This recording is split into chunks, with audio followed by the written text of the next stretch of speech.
Good morning, my dear students. How are you all? Today we will discuss chapter first political theory and introduction. इसमें थोड़ी से कुछ points हम पढ़ चुके हैं बेटा, अभी थोड़े से पॉइंट्स और देख लो. व्हाट इज़ पॉलिटिक्स, इसके बारे में हम पढ़ चुके थे, फिर भी आप देख लो पॉलिटिक्स क्या होती है. पॉलिटिक्स का मतलब होता है बेटा स्टडी ऑफ स्टेट्स और पावर, या आप ये कह सकते हो डिस्ट्रीब्यूशन ऑफ पावर या रिसोर्सेज, क्या है वो पॉलिटिक्स है. लेकिन यहाँ पे चैप्टर में बेटा एक चीज़ देखना है आपको कि पॉलिटिकल लीडर्स जो हैं उनके अकॉर्डिंग क्या है पॉलिटिक्स, उसको बोलते हैं पब्लिक सर्विस. ठीक है, ये हम कर चुके थे. आगे देखो एक बार, यहाँ पे बेटा एक चीज़ हमारे दिमाग में सेट होती है कि पॉलिटिक्स डर्टी होती है, पॉलिटिक्स बहुत ज़्यादा डर्टी होती है.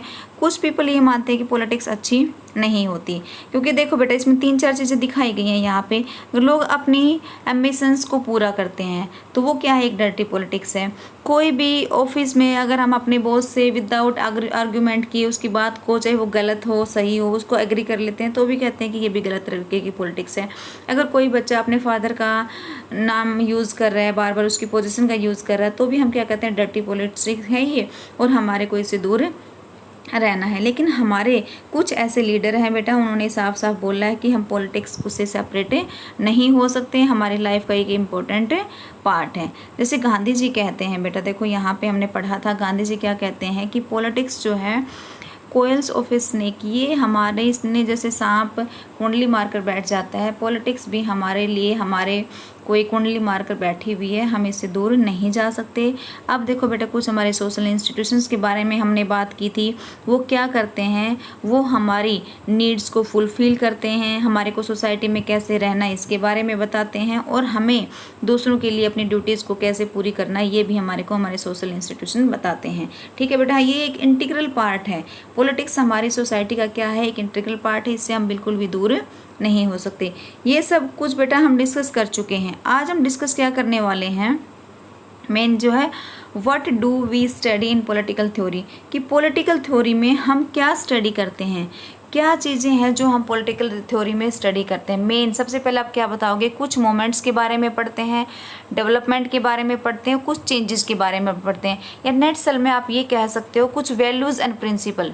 ध्यान से देखो बेटा, वैल्यूज़ एंड प्रिंसिपल हैं जिनके बारे में हम पॉलिटिकल थ्योरी में पढ़ते हैं. साथ साथ हम कह सकते हैं कि democracy, freedom and equality, 3 things हैं जो बार बार हम यहाँ पे पढ़ेंगे. डेमोक्रेसी क्या होती है, फ्रीडम क्या होती है, इक्वलिटी क्या है, इसके बारे में बार बार यही हमारा चैप्टर बताएगा.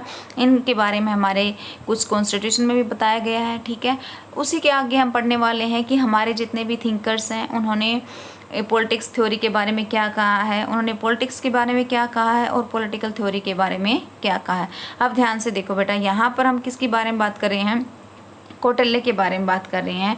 अरिस्टोटल को कौन भूल सकता है, इसने पॉलिटिक्स की बुक्स लिखी थी, यही फाउंडर है राजनीति का. ठीक है, साथ साथ हम रूसो के बारे में बात करेंगे, कार्ल मार्क्स के बारे में बात करेंगे, महात्मा गांधी को कैसे कोई भूल सकता है. आपको पता है ना 1915 में वो इंडिया में आते हैं, तभी से हम NRI डे सेलिब्रेट करते हैं. 1948 में उनका मर्डर कर दिया जाता है, लेकिन नथुराम गोडसे को भी मार दिया जाता है. लेकिन कुछ लोगों की धारणाएं महात्मा गांधी के प्रति डिफरेंट थिंकिंग होती है.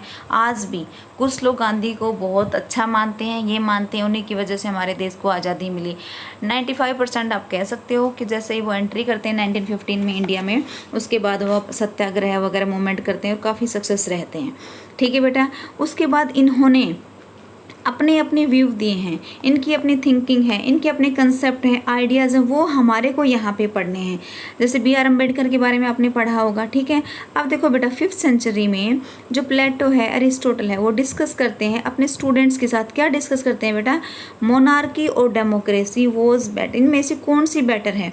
आपको पता है ना मोनार्की क्या होता है, जिसमें रूल करता है कौन, राजा. डेमोक्रेसी कहाँ है, जहाँ पे जो जनता होती है वो रूल करती है. अरिस्टोटल पुराने टाइम में अपने स्टूडेंट से पूछते हैं कि विच वॉज बेटर, कौन सी बेटर थी या कौन सी बेटर है. लेकिन मॉडर्न टाइम में आपको पता है जो रूसो है वो क्या कहते हैं, ध्यान से देख लो एक बार. रूसो क्या कहते हैं बेटा, freedom as a fundamental right of human kind, जो फ्रीडम है उसे एक फंडामेंटल राइट है हमारे ह्यूमन काइंड का. आपको पता है बेटा फ्रीडम को हमारे आर्टिकल 19 में रखा गया है, कॉन्स्टिट्यूशन का एक इम्पोर्टेंट पार्ट है ये. कार्ल मार्क्स, अब जैसे ही रूसो ने कहा, अब रूसो के अकॉर्डिंग क्या हुआ बेटा, ये जो फ्रीडम है क्या है, एक फंडामेंटल राइट्स है ऑफ मैनकाइंड का। देन कार्ल मार्क्स भी अब इसी के साथ आर्ग्यू करते हैं और कहते हैं equality was as crucial as freedom. वो कहते हैं इक्वलिटी भी उतनी इंपॉर्टेंट है जितनी फ्रीडम है, ठीक है। अब साथ साथ गांधी जी क्या कहते हैं ये भी देख लो। गांधी जी कहते हैं कि मीनिंग ऑफ जेन्युइन फ्रीडम और स्वराज इन हिज बुक। उन्होंने बेटा देखो यहाँ पे एक बुक लिखी है स्वराज, कब लिखी है, वो 1909 में लिखी है। यहाँ पे वो बताते हैं कि वास्तव में स्वराज क्या है, वही है स्वराज का मतलब क्या है, खुद का राज, मतलब आपको कहीं पे घूमने फिरने की आज़ादी, वही फ्रीडम के बारे में बात कर रहे हैं। और हमारे founder of constitution B.R. Ambedkar या doctor Ambedkar vigorously argued that schedule caste must be considered a minority. वो कहते हैं कि जो शेड्यूल कास्ट है वो क्या होनी चाहिए, उसको माइनॉरिटी में कंसिडर करना चाहिए, और माइनॉरिटी हो जाएगी तो उसको क्या मिलेगा, स्पेशल प्रोटेक्शन मिलेगा। ये बातें हो चुकी हैं। आपको पता है जब हमारा कॉन्स्टिट्यूशन को पहली बार अडॉप्ट किया गया था तब से ही जो ये माइनॉरिटी है बेटा इनको क्या गया था, रिजर्वेशन दिया गया था। और आज भी ये रिजर्वेशन बेटा आफ्टर 10 ईयर्स के बाद क्या कर दिया जाता है, इंक्रीज कर दिया जाता है, ठीक है बेटा। हम यहाँ पे हमारे कॉन्स्टिट्यूशन में क्या लिखा हुआ है देखो, rights in the Indian constitution abolish untouchability. अब देखो बेटा आर्टिकल याद रख लो, एंड 21 में तो राइट टू लाइफ है, ठीक है बेटा। 19 में किसके बारे में बात की गई है, फ्रीडम के बारे में बात की है। आर्टिकल 17 वेरी वेरी इंपॉर्टेंट, क्या किसके बारे में बताया गया बेटा, अनटचेबिलिटी के बारे में बताया गया है। इसको अबोलिश कर दिया गया है, ये हमारे कॉन्स्टिट्यूशन का पार्ट नहीं है, ठीक है। और इस तरीके से गांधीयन जो प्रिंसिपल है बेटा वो उनको कहाँ पे रखा गया था, डायरेक्टिव प्रिंसिपल DPSP। कहाँ पे बेटा, DPSP। ये धारणा हमने कहाँ से ली थी, हमने ये आयरलैंड से ली है। इसमें क्या है कि जो DPSP होते हैं बेटा, directive principle of state policy, ये स्टेट के वेलफेयर के लिए वर्क करते हैं। इनको फंडामेंटल राइट्स से अलग कहाँ पे रखा गया है बेटा, इनको हमारे कॉन्स्टिट्यूशन के पार्ट 4 में रखा गया है, और बार बार इनसे बात की जाती है कि ये स्टेट के वेलफेयर के लिए काम करें। ये थ्योरी हमने पढ़ी है बेटा। आगे देखो एक बार,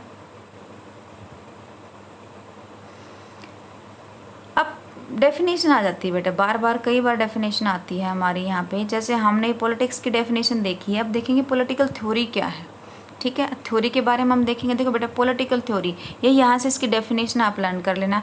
political theory deals with the ideas and principles.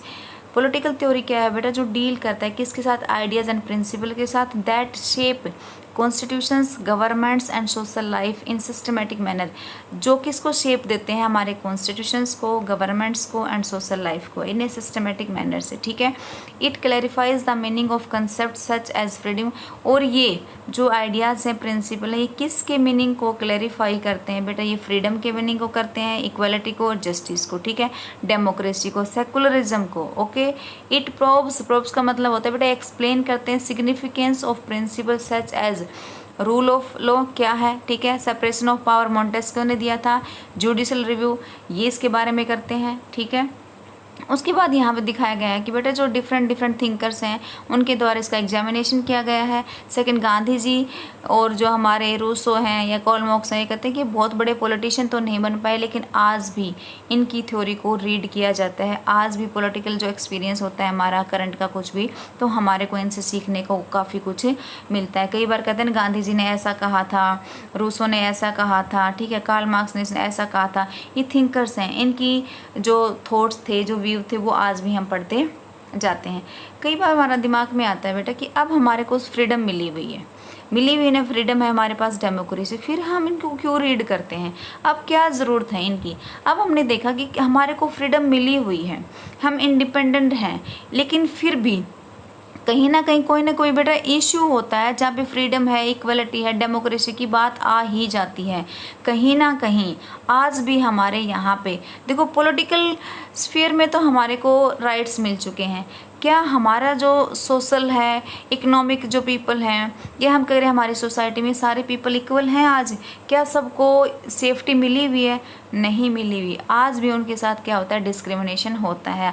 आप गांव में जाकर देखो, कुछ तो ऐसे हैं जिनको पता ही नहीं फ्रीडम क्या है, इक्वलिटी क्या है, ठीक है। तो हम कह सकते हैं according to constitution political sphere में तो हमारे को राइट्स मिले हुए हैं, लेकिन इकोनॉमिक एंड सोशल स्फीयर में आज भी हमारे साथ डिस्क्रिमिनेशन होता है। आज भी हम क्या नहीं है बेटा, स्वतंत्र नहीं है, हमारे पास फ्रीडम नहीं है।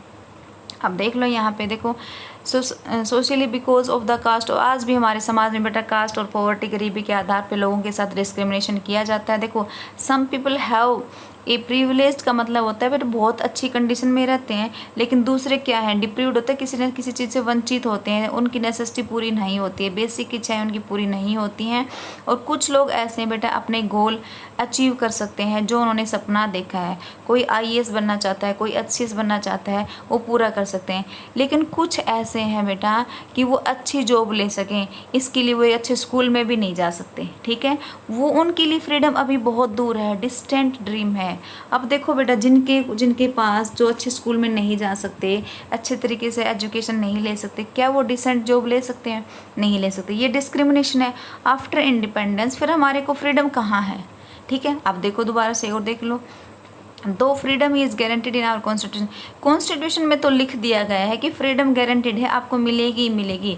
We encounter new interpretation all times, वो कहते हैं कि हम बार बार नए नए आयाम देखते हैं, चेंजिंग देखते रहते हैं। This is a bit like a playing a game, ये एक गेम खेलने की तरह है। एज वी प्ले, जब हम क्रिकेट खेलते हैं हम नए नए, देखो बेटा, we learn how to interpret the rules, देख जब हम कोई भी गेम खेलते हैं तो हम नए नए रूल सीखते हैं, और इन नए नए रूल से हमारे को क्या लगता है कि हाँ हमने बहुत कुछ सीख लिया। सेम ऐसे ही फंडामेंटल राइट्स हैं, गारंटी दे दी गई कॉन्स्टिट्यूशन में, लेकिन कॉन्टिन्यूअली हम क्या करते हैं बेटा, इसको भी री इंटरप्रेट करते हैं in response to new circumstances. जैसे जैसे न्यू सिचुएशन आती है, हमारे फंडामेंटल राइट्स में भी क्या हो जाता है बेटा, अमेंड हो जाता है। फॉर इंस्टांस यहाँ पर देख लो, right to life has been interpreted by the courts to include the right to right. देखो, पहले हमारा राइट टू लाइफ था बेटा, कहाँ पे, 21 में, उसके अंदर ही हमने क्या इंक्लूड कर दिया, यहाँ पे देखो, राइट टू लिवलीहुड। क्या कर दिया बेटा इसमें, राइट टू लाइवलीहुड, लाइवलीहुड को राइट टू लाइफ के अंदर क्या कर दिया है, मर्ज कर दिया गया, दोनों इकट्ठे हैं। अब सोसाइटीज़ में frequently encounter new challenges with generate new interpretation, बार बार नई नई चीज़ें हमारे सामने आती हैं। फंडामेंटल राइट्स जो है बेटा कॉन्स्टिट्यूशन में उनको अमेंड किया गया है, एक्सपेंड किया गया है अकॉर्डिंग किसके, जुडिशली इंटरप्रिटेशन के द्वारा, या गवर्नमेंट पॉलिसीज़ बनाई गई हैं किसके लिए बेटा, हमारी न्यू प्रॉब्लम्स को सोल्व करने के लिए। अब आप देख सकते हो नई नई चीज़ें हमारे सामने आ रही हैं। थर्डली हम क्या कह सकते हैं कि जैसे जैसे हमारा ये वर्ल्ड चेंज होता है, दुनिया बदलती जा रही है, हम नए नए डायमेंशन लेके आ रहे हैं, फ्रीडम से रिलेटेड नई नई जो थ्रेड्स हैं हमारे, उनसे रिलेटेड हमारे को नई नई चीज़ें सामने आ रही हैं।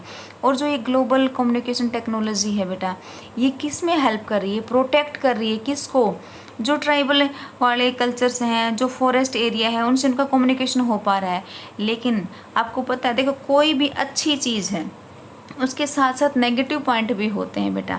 जैसे टेररिस्ट हैं, हमारे क्रिमिनल्स हैं, वो नेटवर्क का यूज़ करते हैं, वो अच्छे काम के लिए थोड़ा ही ना करेंगे, लेकिन नेटवर्क हमारे लिए देखो क्या करता है, जो ट्राइबल एरिया का जो कल्चर है, जो फॉरेस्ट वाला है, उसको प्रोटेक्ट करने हेल्प करता है। लेकिन साथ साथ आप ये देखो, जो टेररिस्ट वाले हैं, जो क्रिमिनल्स हैं, उनको भी तो ये आज़ादी है कि वो नेटवर्क का यूज़ करें। तो ज़रूरी नहीं है ना वो सही डायरेक्शन में करें, गलत डायरेक्शन में भी कर सकते हैं। इसका मतलब ये देखो बेटा,